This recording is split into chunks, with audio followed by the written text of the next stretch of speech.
পৃথিবীতে সুখ বলে যদি কিছু থেকে থাকে।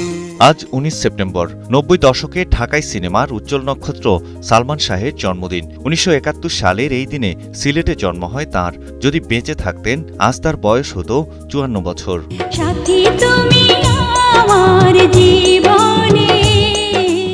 মাত্র 25 বছর বয়সে হঠাৎ নিভে যায় তার জীবন প্রদীপ। ক্ষণিকের জন্য ইন্ডাস্ট্রিতে আসলেও রাতারাতি হয়ে ওঠেন পর্দার স্টাইল আইকন। ও আমার বন্ধু গো। সে সময়ে তার যে আধিপত্য তা আজও ম্লান হয়নি, বরং সময়ের সঙ্গে যেন তার জনপ্রিয়তা আরও বেড়েছে। সালমান শাহ অভিনীত কেয়ামত থেকে কেয়ামত, তুমি আমার, জীবন সংসার, বুকের ভেতর আগুন ও অন্তরে অন্তরে সহ বেশ কয়েকটি ছবি এখনও শ্রোতাদের হৃদয়ে গেঁথে রয়েছে। শুভ জন্মদিন সালমান শাহ।